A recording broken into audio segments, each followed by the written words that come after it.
Hi guys, Jamie here with Laurel Ranch, and I just want to go over a few things today with you about different ways that you can save and put up food even if your garden is not working, if it's not flourishing, if you didn't get around to it, whatever your reason. I want to talk to you about some things that I've come up with to kind of bypass that whole problem and still be able to put up food for my family that we can use throughout the year, throughout the months, however long it may be. There's a couple reasons why your garden might not be flourishing. Last year, my issue was pests, namely rats. So right about the time I was going to be able to harvest the things that I had planted and taken care of for all those weeks, I would go out and, I kid you not, rats would get to them like literally the day before I was going to harvest. Super frustrating, and we were then forced into a way of trying to catch rats and figure out a way to deal with them.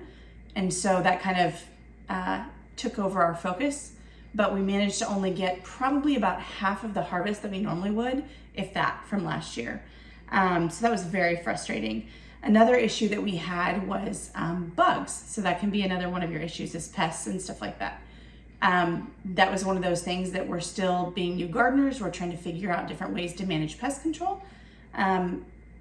So along with that was the bugs. So it doesn't really matter, like, even if you got a late start, like this year, that's part of my issue, is getting a late start. So I'm dealing with the heat and the drought. And even though I'm able to water as much as they need, my plants this year, the heat is just killing them. They're growing, but they're not able to produce fruit because the sun is just too much for them to handle. So had I gotten a normal start and not a late start, I know that I would have had fruit before all this drought and like super heat had hit. So that's on me. But on top of that, even though, like I said, I'm able to water now on a regular basis, I'm now dealing with the sun. So next year I'm going to be looking into shading the afternoon sun from my plants. And I do have a couple methods that I have in mind for that. It's just not something that I'm able to deal with this year. So I've literally harvested, a handful of green beans. I've harvested about a handful of okra this year, 1 tomato, but of course that was before all of the super heat set in. And that's about it. It looks like I'll probably get a bunch of sweet potatoes that I didn't even plant.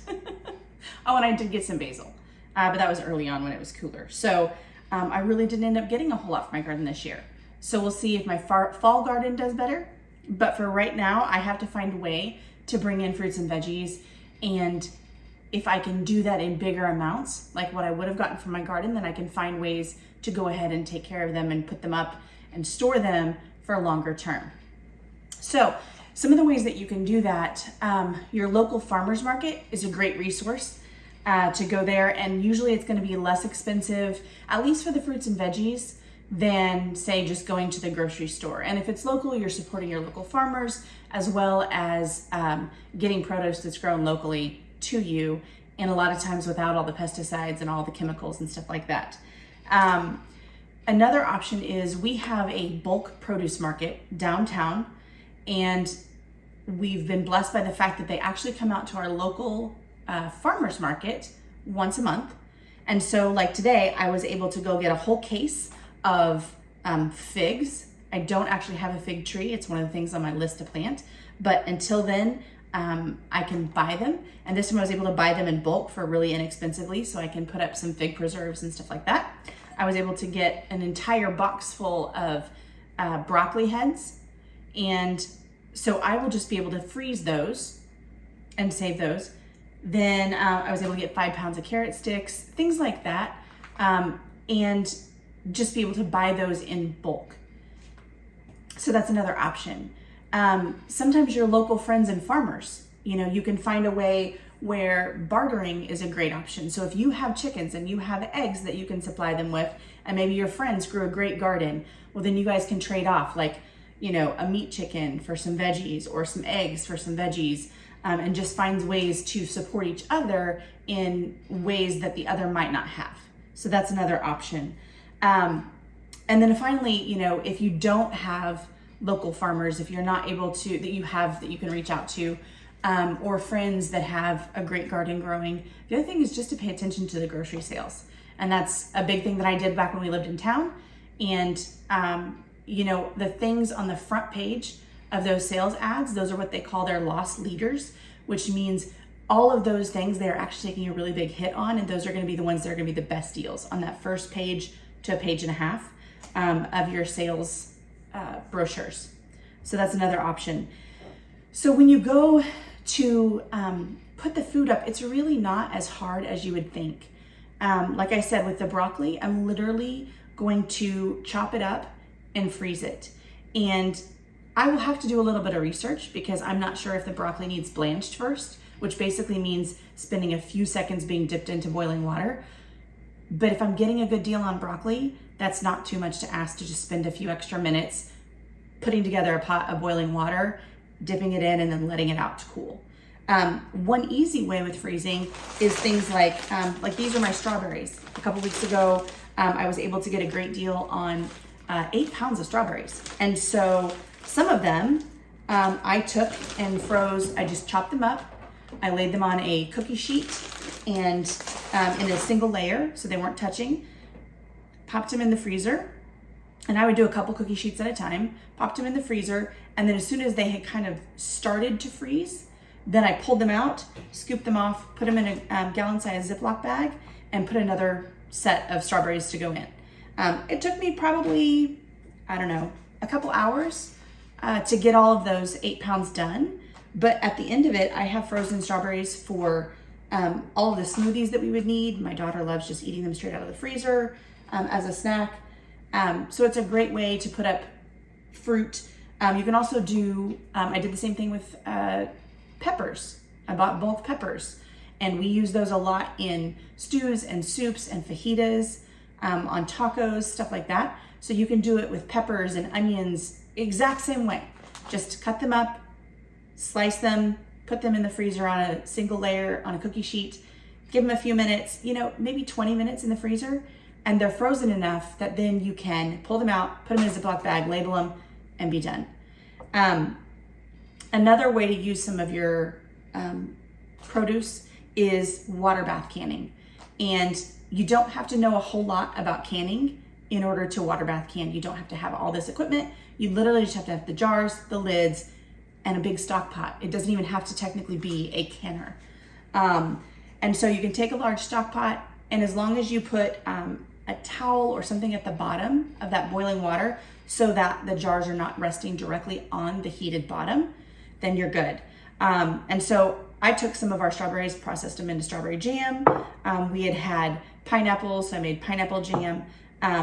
Those are obviously things that you can do that help use the bulk that you're able to purchase in a different form and just put it up. There's a lot of things that you can water bath can that don't have to go into a pressure canner. So again, it'll just take a little bit of research on your part to make sure that whatever you want to put up, that you can do water bath canning versus pressure canning. But there's a whole plethora of things that you can do. And that's a really easy way to just spend part of an afternoon canning those up to preserve them. And then they're shelf stable and you don't even have to worry about whether or not you have room in the freezer for them. And then the other thing that you can do is you can dehydrate or dry things. I have a dehydrator, but that's not something you have to have. You can actually just, like with a lot of herbs and stuff, you can just hang them up to dry. And so they air dry, and then over time, then you can, once they're finished and dried, you can put them in a jar and put them in the pantry. They're shelf stable literally for a long time. Like most things, if you condition them and make sure there's no moisture in there, meaning you put them in a jar and you allow them, shake them up periodically to get all of that moisture out and make sure there's zero moisture in there, you can keep those things for over a year in your pantry, 18 months in the pantry. So that's another way that if you've been able to grow herbs in pots, or if you've been able to get them in bulk at the store, that you can save them and not have to worry about buying them, every single time you need them. And lastly, I would say if you're afraid of buying in bulk due to waste and stuff, think about your animals. And you don't have to have livestock for this reason. It can just be your cats and your dogs. So if your milk is about to go bad, go pour that out with your cats and your dogs. They will absolutely love that. Pour that out with your chickens if you have chickens. But that's one of the things that I'm gonna do when we're not gonna eat 5 pounds of carrots. So I will chop some of them up to freeze for stews and stuff like that, and we will eat some of them raw, but there will be some that'll be left over. And so I will add that to homemade dog food, or I will take that out and feed my cows and my goats with that. Same thing with beets. I was able to get 25 pounds of beets today through that produce market that I was talking about. And I'm the only one in our house that likes beets, which is really sad. But so I will can up a few jars of those for myself to have for the year, but then the majority of them will actually get to go out and be used for my cows and my goats. And if I have any leftover broccoli, that sort of thing, anything that I can't use or dehydrate or freeze, and I'm afraid of it going bad, that's when I'm gonna take it out and use it to feed my livestock, to feed my animals, so that it doesn't go to waste. So those are just some things I would give you to think about.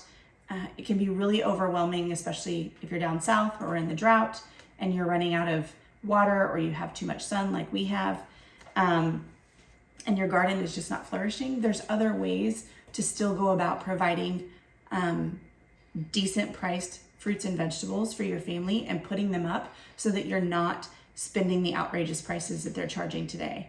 So anyway, that's just a few tips from my kitchen. I hope you guys have had a great day.